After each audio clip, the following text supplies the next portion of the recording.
Hello SSC পরীক্ষার্থীরা, এই বছর কিন্তু আমাদের সিলেবাসে নতুন কিছু কয়েকটা ছোট্টখাট্ট গল্প কবিতা আছে যেগুলা তোমাদের জন্য আগে থেকে আমাদের ওয়ান শট প্লেলিস্টে দেওয়া নাই, কারণ এগুলো গত বছর সিলেবাসে ছিল না। তো যেহেতু গত বছর সিলেবাসে ছিল না, তোমাদের আছে, এখন তোমাদের কথা তো আর আমরা ভুলে যেতে পারি না, তাই না? তাই তোমাদের জন্য আমরা ওই সব গল্প কবিতাগুলোও ওয়ান শট ক্লাস নিয়ে কভার করে দিব। তো আজকে আমরা আমাদের বোশেক কবিতাটা পড়ব এবং এই কবিতাটা আমরা একদম ভালো মতো বুঝে ফেলবো যে কবিতায় কি বলা হয়েছে, এই কবি কি বলতে চাইছেন, এখান থেকে আমাদের কি জানতে হবে এবং পরীক্ষায় পারার জন্য আমাদের কি কি মাথায় রাখতে হবে সব কিছু আমরা পড়ে ফেলবো। আর এইটার সৃজনশীল এবং এমসিকিউও তোমরা হচ্ছে এই ক্লাসে না, এটা সৃজনশীল এবং এমসিকিউ তোমরা আমরা একদম তোমাদেরকে সবগুলা গল্প কবিতা সৃজনশীল এবং এমসিকিউ আলাদা আলাদা ক্লাস দিয়ে দিব। ওখানে হচ্ছে তোমরা এখানে সৃজনশীল এবং এমসিকিউগুলোও পেয়ে যাবে। ঠিক আছে, তাহলে আমরা আজকের ক্লাসে বসে কবিতাটা খুব ভালো করে বুঝে ফেলবো। তাহলে চলো শুরু করে দিই। তো প্রথমত আমরা একটা কবিতা পড়ার সময় আগে কি পড়ি, যে কবিতাটা কে লিখছেন। তো কবিতাটা কে লিখছেন, এই কবিতাটা লিখেছেন হচ্ছে আল মাহমুদ। এবং তোমরা আমার ক্লাস আগে করছো নাকি আমি জানি না, যেহেতু এই ক্লাস করতেছো আশা করি করছো।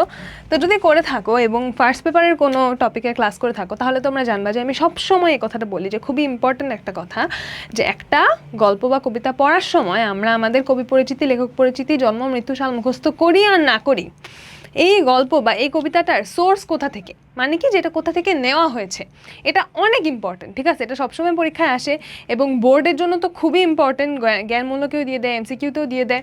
তো এই জিনিসটা আমরা সবসময় মনে রাখবো। ঠিক আছে, যে তোমরা যদি কবির বাবা মায়ের নাম, জন্ম মৃত্যু সাল, কোথা থেকে লেখাপড়া করছে, কোথায় কাজ করছে মনে রাখতে নাও পারো, কোথা থেকে আমাদের গল্পটা বা কবিতাটা নেওয়া হয়েছে এটা সবসময় একদম মুখস্থ করে রাখবা। ঠিক আছে, তাহলে এটা কোথা থেকে নেওয়া হয়েছে?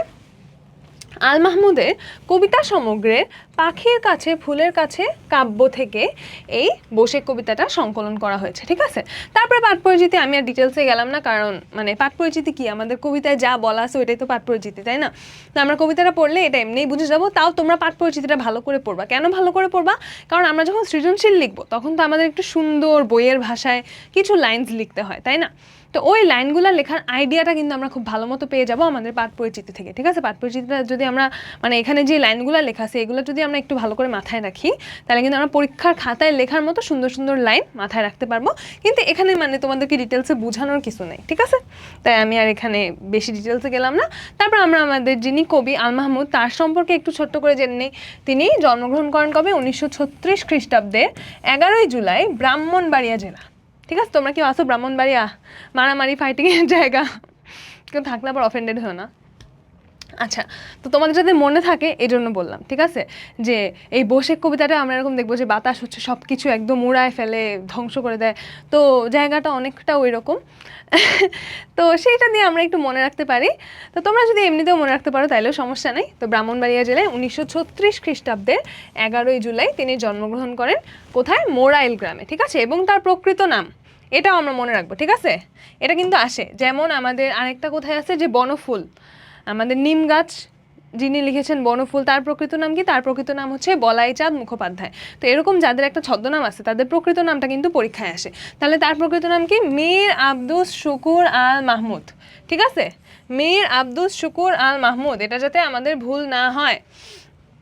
তিনি পেশায় ছিলেন সাংবাদিক এবং স্বাধীনতার পর তিনি দৈনিক গণকণ্ঠ পত্রিকায় সম্পাদক হিসেবে কাজ করেন।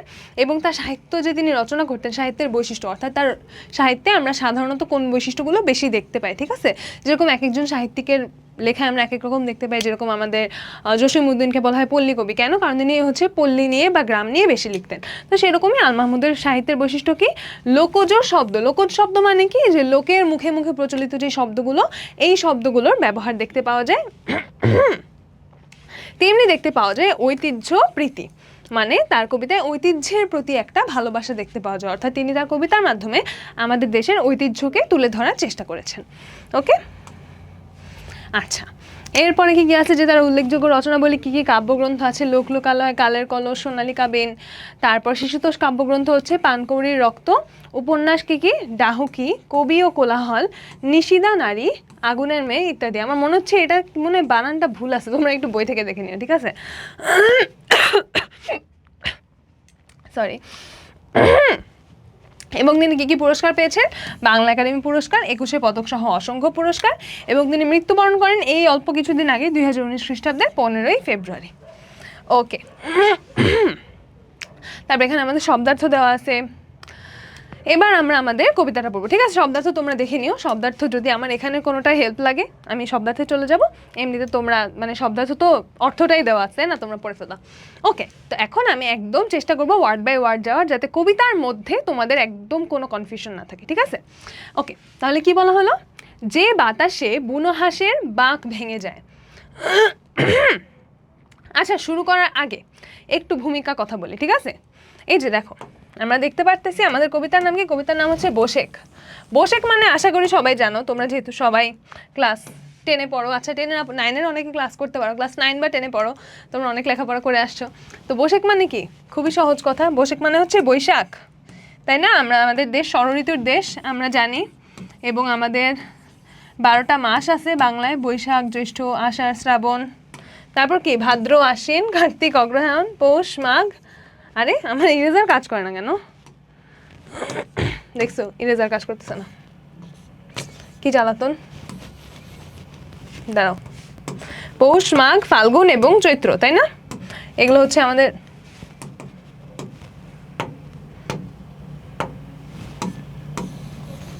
12 মাসের নাম।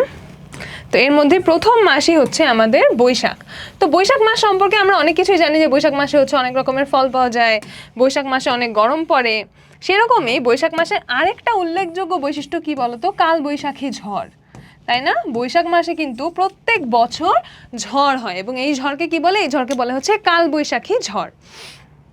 তো এই কালবৈশাখী ঝড় নিয়ে, এবং অনেকটা বলা যায় যে এই কালবৈশাখী ঝড়কে উদ্দেশ্য করে, বা কালবৈশাখী ঝড়ের যে বাতাস, সেই কালবৈশাখী ঝড়ের বাতাসকে উদ্দেশ্য করে আমাদের কবি এই কবিতাটা লিখেছেন, ঠিক আছে? তাহলে এটা আমি এখানে একটু লিখে দিই যে কাল বৈশাখী ঝড়ের বাতাসের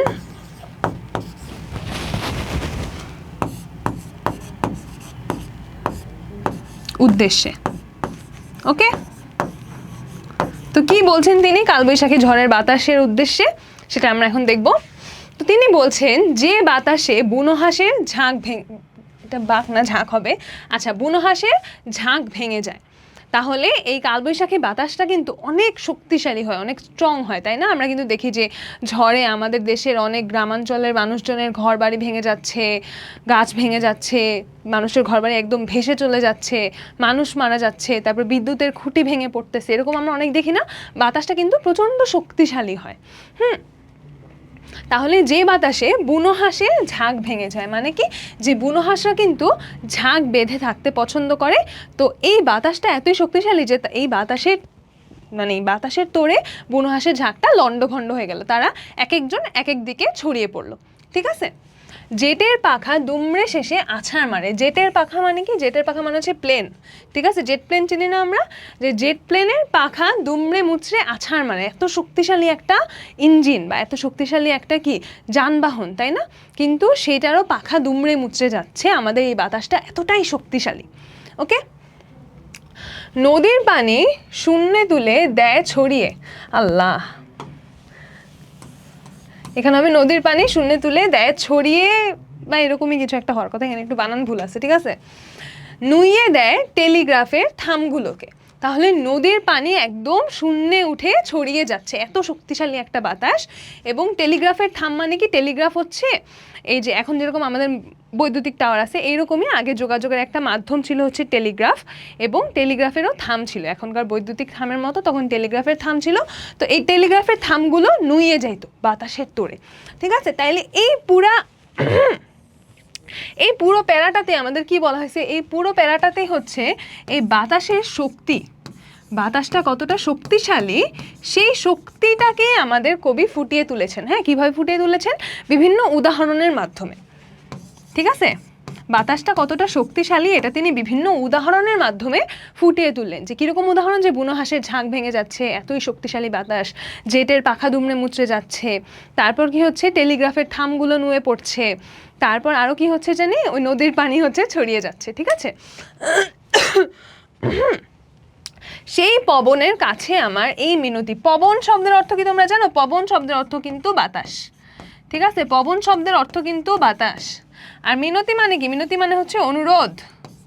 মিনতি শব্দের অর্থ হচ্ছে অনুরোধ। কি অনুরোধ? তিষ্ঠ হাওয়া, তিষ্ঠ মহাপ্রতাপশালী। তিষ্ঠ শব্দের অর্থ কি? তিষ্ঠ হাওয়া মানে কি, বা তিষ্ঠ মহাপ্রতাপশালী বলতে কি বুঝাইতেছে? তিষ্ঠ মানে হচ্ছে শান্ত হও, ঠিক আছে। তিনি বাতাসকে বলছেন তুমি একটু শান্ত হও, ঠিক আছে, স্থির হও। যে হাওয়া, যে তিনি হাওয়ার কাছে কি করছেন? মিনতি করছেন, অনুরোধ করছেন যে তিষ্ঠ হাওয়া, তিষ্ঠ মহাপ্রতাপশালী, যে তুমি একটু শান্ত হও। মহাপ্রতাপশালী মানে কি? যে যার অনেক প্রতাপ, যার অনেক ক্ষমতা। তো এভাবে কেন বললো যে তিষ্ঠ হাওয়া, তিষ্ঠ মহাপ্রতাপশালী? যখন আমরা কারো কাছে মনে করো কোনো অনুরোধ করতে যাই, তখন আমরা কি করি? তাকে অনেক বেশি প্রশংসা করি না, একটু তেলবাজি করে কথা বলি না? যে আমরা স্কুলে হেডমাস্টারকে যখন অ্যাপ্লিকেশন লিখবো, কি লিখি না? যে মহাদয়, জনাব, ইয়োর হাইনেস, অনেক কিছু বলি না? তো ওই রকম সে বাতাসটাকে সে অনেক প্রশংসা করছে, বা তার যে শক্তি, সেই শক্তিটার কথা সে স্বীকার করছে, যাতে বাতাস তার অনুরোধটা শোনে, ঠিক আছে। গরিব মাঝির পালের দড়ি ছিঁড়ে কি লাভ? যে এই দেখো এখানে আমরা দেখতে পাচ্ছি যে গরিব মাঝি তার পালের দড়িটা এই যে ছিঁড়ে গেছে, ঠিক আছে। পাল কি চিনো? আমি যখন একটা পড়াইতেছিলাম একটা ক্লাসে, বলছে আপু যে পালের দড়ি ছিঁড়া মানে কি, বা পাল মানে কি? পাল যদি না চিনে থাকো, চিনে দেই। এই দেখো, এটা মনে করো একটা নৌকা, ঠিক আছে। আল্লাহ রে, আমার গলার যে কি হয়েছে আল্লাহ জানে। এটা মনে করো একটা নৌকা। এখন নৌকা এরকম একটা কাপড় লাগানো থাকে। আমার ড্রয়িংয়ে ভুল হইতে পারে, ঠিক আছে। আমি কিন্তু হচ্ছে খুব যে চিনি পাল এমনটা না, তবে আইডিয়া আছে। মনে করো এই যে এটা কি একটা কাপড় লাগানো থাকে। এখন বাতাস যদি মনে করো এদিকে যায়, তাইলে আমাদের পালে এটা বাতাস লেগে নৌকাটাকে ওইদিকে যেতে হেল্প করে। আবার বাতাস যদি এদিক থেকে আসে, তাইলে কি হয়? পালে বাতাস লেগে নৌকাটাকে ওদিকে যেতে হেল্প করে, ঠিক আছে। এটা হচ্ছে পাল এবং পালের কাজ। এখন যদি এই পালটা ছিঁড়ে যায়, বা পালের দড়িটা ছিঁড়ে যায়, তখন কি হবে? তখন আমাদের নৌকাটা তো ঠিক মতো চলতে পারবে না, আমাদের মাঝির তো লস হয়ে যাবে, তাই না? তখন তার আবার নতুন পাল লাগাইতে হবে, ঝামেলা না? তো এই জন্য তো কি হচ্ছে? আমাদের মাঝি ক্ষতিগ্রস্ত হচ্ছে। তাই সে বলছে যে গরিব মাঝির পালের দড়ি ছিঁড়ে কি লাভ? যে তুমি যে একটা গরিব মানুষের ক্ষতি করতেছো, গরিব মানুষের ক্ষতি করে তোমার লাভ কি? তোমার তো কোনো লাভ নাই। কি সুখ বলো গুড়িয়ে দিয়ে চাষের ভিটে। আচ্ছা, এখানে না একটু বানান ভুল আছে, ঠিক আছে। তোমরা তো বই থেকেই পড়বা, সমস্যা নাই। কি সুখ বলো গুড়িয়ে দিয়ে চাষের ভিটে। যে চাষির ভিটে, ভিটে মানে কি? ভিটে মানে হচ্ছে বাড়ি, এটা তো তোমরা জানোই। ভিটে মানে কি? ভিটে মানে হচ্ছে ঘর বা বাড়ি, ওকে। ঘর বা বাড়ি। যে তুমি যে চাষির ভিটে গুড়িয়ে দিচ্ছ, এ দেখো কার কার কথা বলা হয়েছে এখানে? মাঝির কথা বলা হয়েছে, চাষির কথা বলা হয়েছে। মানে কি? যারা শ্রমজীবী মানুষ, যারা গ্রামের সাধারণ গরিব দরিদ্র মানুষ, তাদের ক্ষতি হচ্ছে। তো সে বাতাসকে এটাই বলতেছে যে তুমি একটু শান্ত হও, কারণ এই গরিব মানুষগুলোর ক্ষতি করে তো তোমার কোনো লাভ নাই। গরিব মানুষগুলো তো এমনিই খাইতে পায় না। একটা সাধারণ পরিবেশেও একটা গরিব চাষির, একটা গরিব মাঝির খাইতে কষ্ট হয়। তো তুমি যদি এসে ওদের আরও ক্ষতি করো, তাইলে ওরা কেমনে থাকবে, তাই না? তারপরে দেখি কি আসে। বেগুন পাতার বাসা ছিঁড়ে টুনটুনির উল্টে ফেলে দুঃখী মায়ের ভাতের হাঁড়ি। কি বলছে? যে টুনটুনি পাখির বাসা কি দিয়ে তৈরি হয়? বেগুন গাছের পাতা দিয়ে তৈরি হয়। তো টুনটুনি একটা ছোট্ট পাখি, তাই না? ওকে দেখাও যায় না হয়তো সবসময় চোখে।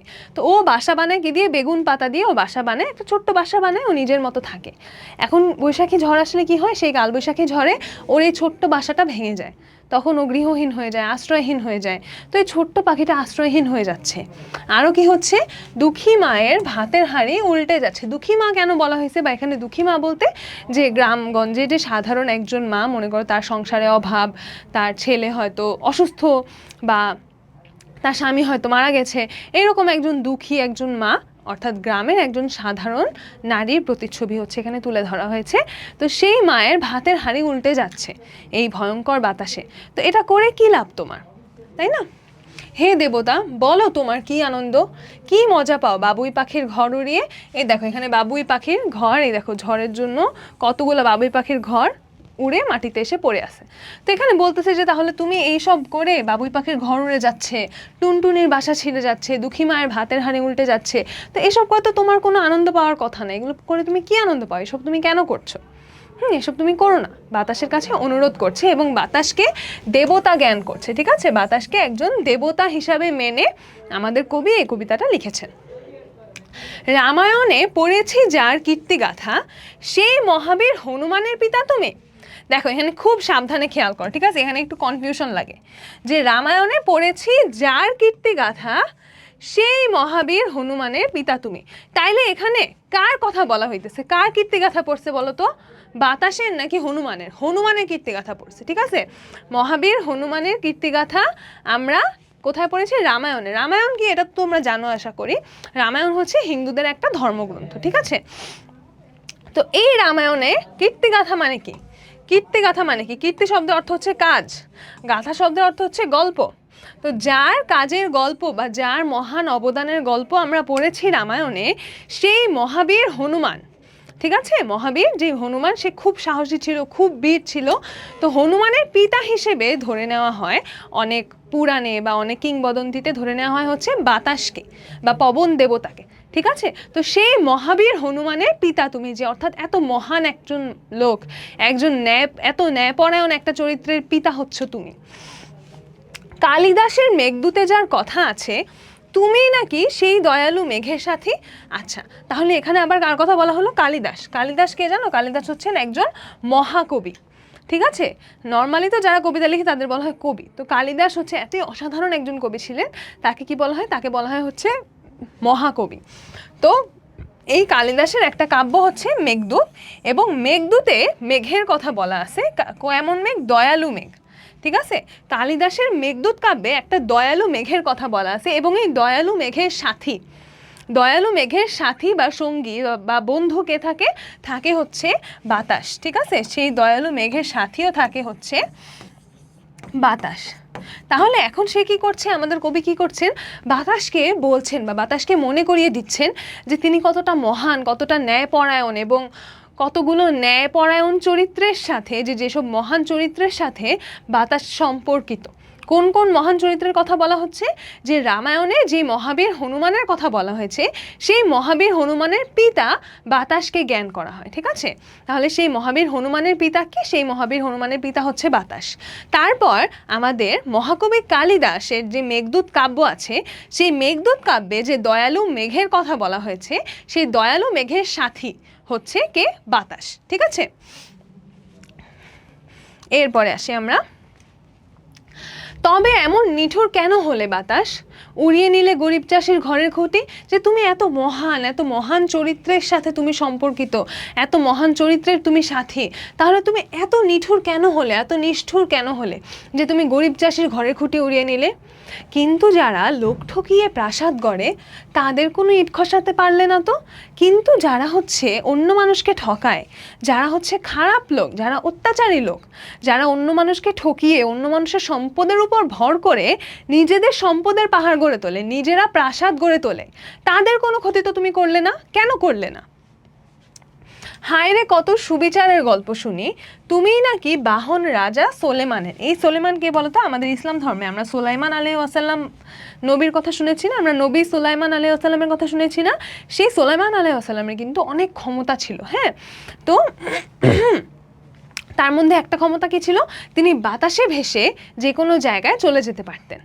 এবং সুলাইমান আলাইহিস সালাম কিন্তু খুবই ন্যায়পরায়ণ একজন রাজা ছিলেন। হ্যাঁ, এখানে যে রাজা সুলাইমানের কথা বলা হচ্ছে, তিনি খুবই ন্যায়পরায়ণ একজন রাজা ছিলেন। কি বলা হয়েছে? যার তলোয়ার অত্যাচারের কাটত মাথা, অহমিকার অট্টালিকা গুড়িয়ে দিত। যে তার তলোয়ার দিয়ে তিনি অত্যাচারের মাথা কেটে ফেলতেন, যে তিনি কোনো অন্যায়, কোনো অত্যাচার তিনি সহ্য করবেন না। এবং তিনি অত্যাচারের মাথা কেটে ফেলতেন, এভাবেই তিনি সব অন্যায়ের বিচার করতেন। অহমিকার অট্টালিকা, অহমিকা মানে কি? অহমিকা মানে হচ্ছে অহংকার। অহমিকা মানে হচ্ছে অহংকার। ঠিক আছে, অট্টালিকা কে? অট্টালিকা মানে হচ্ছে বড় বিল্ডিং, বড় ভবন। তো তো সেই যে যারা হচ্ছে মানে যাদের অহংকার এতই বড় যে একদম একটা বিল্ডিংয়ের মতো অট্টালিকার মতো বড় যাদের অহংকার, সেই অহমিকার অট্টালিকা বা সেই অহংকারের অট্টালিকা এই রাজা সোলেমান গুড়িয়ে দিতেন এবং সেই রাজা সোলেমানের বাহন ছিলে তুমি। তাহলে তুমি তো সবসময় তাদের পক্ষেই ছিলে যারা ন্যায়পরায়ণ, তুমি তো সবসময় সঠিকের পক্ষেই ছিলে, সবসময় তুমি ভালোর পক্ষেই ছিলে। তাহলে এখন কেন তুমি এই গরিব দরিদ্র যারা সহায়হীন সম্বলহীন অসহায় তাদের কেন ক্ষতি করছো, এবং যারা হচ্ছে অন্যায়কারী যারা অত্যাচারী যারা অন্যদেরকে ঠকায় যারা অন্যদের সম্পদের উপর ভর করে নিজেরা বড় লোক হয় তুমি তাদের কেন কোনো ক্ষতি করছো না? তিনি বাতাসকে বারবার এই প্রশ্ন করে যাচ্ছেন। কবিদের এক মহান রাজা রবীন্দ্রনাথ তোমার কাছে দাঁড়িয়েছিলেন করজোড়ে। যে কবিদের একজন মহান রাজাকে রবীন্দ্রনাথ, যে রবীন্দ্রনাথ কিন্তু একদম অনেক বড় একজন কবি হিসাবে জ্ঞান করা হয়, তাই না? তাকে আমরা বিশ্বকবি বলি। তো তিনি কি বলেছিলেন? তোমার কাছে দাঁড়িয়েছিলেন করজোড়ে। কর শব্দের অর্থ হচ্ছে হাত, করজোড়ে মানে হচ্ছে হাত জোর করে দাঁড়িয়েছিলেন। যা পুরানো শুষ্ক মরা অদরকারি, যে যা কিছু পুরানো যা কিছু শুষ্ক মরা এবং অপ্রয়োজনীয় কালবৈশাখের একটি ফুঁয়ে উড়িয়ে দিতে। এখানে কিসের কথা বলা হচ্ছে বলো তো? আমরা প্রত্যেক পয়লা বৈশাখের সময় একটা গান শুনি না, এসো হে বৈশাখ এসে এসো, তারপর কি বলা হয়? তাপস নিঃশ্বাস বায়ে। তাপস নিঃশ্বাস মানে কি? যে আগুনের নিঃশ্বাস দিয়ে মুমূর্ষুরে দাও উড়ায়, যে যা কিছু মুমূর্ষু যা কিছু কুৎসিত যা কিছু অপ্রয়োজনীয় অর্থাৎ আগের বছরে যা কিছু খারাপ জিনিস আছে সেগুলো সব তুমি উড়িয়ে দাও। বৎসরের আবর্জনা দূর হয়ে যাক এসো এসো। যে আগের বছরে যত আবর্জনা আছে, এখানে এই মুমূর্ষু বা আবর্জনা বলতে কি বোঝানো হচ্ছে? যে যা কিছু খারাপ জিনিস আছে, ঠিক আছে, যা কিছু খারাপ যা কিছু অপ্রয়োজনীয় যা কিছু অন্যায় যা কিছু স্বার্থপর সব খারাপ জিনিসগুলোকে তুমি তোমার এই বাতাসের মতো ফুঁয়ে উড়িয়ে দাও, ঠিক আছে? বাতাসের মতো আগুনের মতো নিঃশ্বাসে উড়িয়ে দাও। তো এখানে সেটার কথাই বলা হয়েছে যে রবীন্দ্রনাথ তোমাকে বলেছিলেন যা কিছু শুষ্ক মরা, ও মাগো, আচ্ছা এখানে দাঁড়িয়েছিলেন লেখা ছিল, আমাকে এই বোর্ডটা এত জ্বালাইতেছে কেন বলো তো? তোমার কাছে কেমন বিশ্রী হইতেছে লেখা।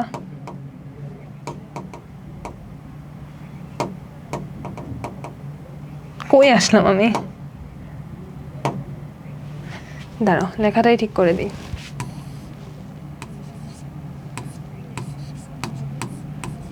এই লেখাটা মুছলো কখন তাই বুঝলাম না। আচ্ছা যাই হোক, তোমার কাছে দাঁড়িয়েছিলেন করজোড়ে যা যা পুরানো শুষ্ক মরা অদরকারি কালবৈশাখের একটি ফুঁয়ে উড়িয়ে দিতে, ঠিক আছে? ধ্বংস যদি করবে তবে শোনো তুফান, ধ্বংস করো বিভেদকারী পরগাছাদের। তারপর তিনি বলছেন যে তুমি যদি ধ্বংস করতেই হয়, তুমি যদি ধ্বংস করতেই চাও কিছু না কিছু, তাহলে কাদের ধ্বংস করবে? ধ্বংস করো বিভেদকারী পরগাছাদের। দেখো এখানে দুইটা কথা বলা হয়েছে, একটা হচ্ছে বিভেদকারী একটা হচ্ছে পরগাছা। দুইটা কথারই কিন্তু সিগনিফিকেন্স আছে। বিভেদকারী কেন বলতেছে? অর্থাৎ যারা মানুষের মধ্যে বিভেদ সৃষ্টি করে। মানুষের মধ্যে কারা বিভেদ সৃষ্টি করে? যারা হচ্ছে ক্ষমতা লোভী।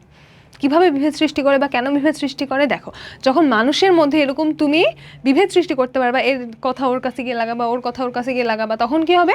তাদের মধ্যে আর কোনো ঐক্য থাকবে না, তাদের মধ্যে যে একতার যে শক্তিটা সেই শক্তিটা কিন্তু নষ্ট হয়ে যাবে। তখন কি করতে পারবে? একজন তখন নিজের ক্ষমতাটা জাহির করতে পারবে। যারা হচ্ছে অন্যায়ভাবে নেতা হতে চায় তারা কি করতে পারবে? তারা তখন নিজেরা ক্ষমতাটা জাহির করতে পারবে, তারাই তখন সবার উপরে উঠতে পারবে, যে কারণ তখন মানুষের মধ্যে কোনো ঐক্য নাই, তাকে কেউ প্রতিহত করতে পারবে না। এবং পরগাছা, পরগাছা কেন বলা হয়েছে? পরগাছা মানে কি? পরগাছা মানে নর্মালি আমরা কি বুঝি? যে যেটা অন্য কোনো কিছুর উপর ভর করে বেঁচে থাকে, ঠিক আছে? মনে করো কোনো একটা উদ্ভিদ যদি কোনো একটা বড় উদ্ভিদের শরীরে ভর করে তার শরীর থেকে পুষ্টি নিয়ে বেঁচে থাকে, নিজে নিজে কোনো কিছু না করে, নিজে নিজে খাদ্য তৈরি করতে না পারে, সেটাকে বলে হচ্ছে পরগাছা। তো এখানে পরগাছা কেন বলা হচ্ছে এবং কাদের বলা হচ্ছে? পরগাছা এখানে তাদেরই বলা হচ্ছে যারা অন্যকে ঠকিয়ে অন্যের সম্পদ নিয়ে অন্যের সম্পদ আত্মসাৎ করে, হ্যাঁ, অন্যকে অত্যাচার করে অন্যকে পদদলিত করে অন্যকে নিজের পায়ের নিচে রেখে তার পরিশ্রমের উপর ভিত্তি করে তার সম্পদের উপর ভিত্তি করে নিজেরা সম্পদের পাহাড় গড়ে তোলে, ঠিক আছে?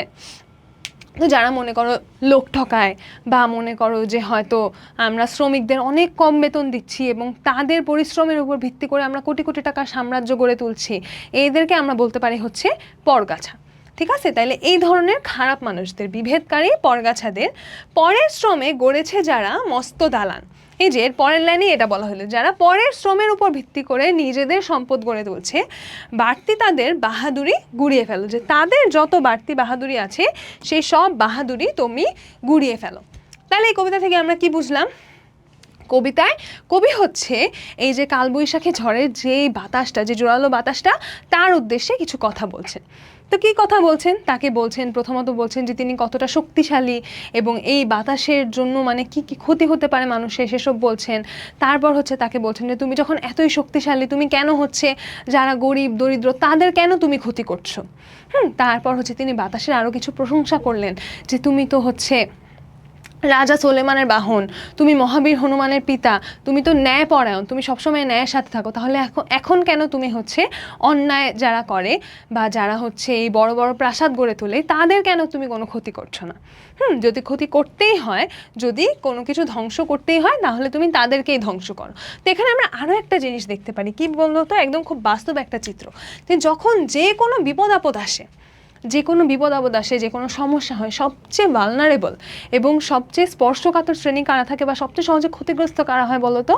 যারা আমাদের সমাজে দরিদ্র শ্রেণীর মানুষ, যারা শ্রমজীবী শ্রেণীর মানুষ। যে কোনো ধরনের প্রাকৃতিক দুর্যোগ বলো বা যে কোনো দুর্যোগে কিন্তু সবার আগে তারাই ক্ষতিগ্রস্ত হয়। এবং এই যেটা বলছে যে যারা হচ্ছে বড় বড় বিল্ডিং গড়ে তুলতেছে তাদের তো কোনো ক্ষতি হয় না, তাই না? যে একটা জোরে যখন বাতাস আসে, যার ঘরটা খড়ের, যার ঘরটা টিনের, তার ঘরটাই কিন্তু আগে ভাঙে, যার ঘরটা হচ্ছে একদম কংক্রিটের দালান তার ঘরটা কিন্তু ভাঙে না। ঠিক আছে, তাহলে আমাদের বসে কবিতাটা এই পর্যন্তই। আশা করি তোমরা সবাই খুব ভালো করে বুঝতে পেরেছো। যদি কোনো কিছু না বুঝে থাকো তাহলে তোমরা ইউটিউবের কমেন্টে জানাইতে পারো, আমি চেষ্টা করবো তোমাদের সবাইকে রিপ্লাই দেওয়ার। তাহলে আজকের ক্লাস এই পর্যন্ত, এবং এই ক্লাসে সিকিউ এমসিকিউ কিন্তু তোমরা পরবর্তীতে আমাদের সিকিউ এমসিকিউর আলাদা ক্লাস আসবে, সেখানে পেয়ে যাবে। ঠিক আছে, তাহলে আজকে এই পর্যন্ত। আশা করি যা বুঝছো এখান থেকে তোমরা সিকিউ এমসিকিউ এমনি আনসার করতে পারবা। তারপর যদি প্রবলেম থাকে প্রবলেম সলভ করে দিব, নো প্রবলেম। ঠিক আছে, তাহলে পরবর্তীতে কোনো একটা ক্লাসে দেখা হচ্ছে, টাটা।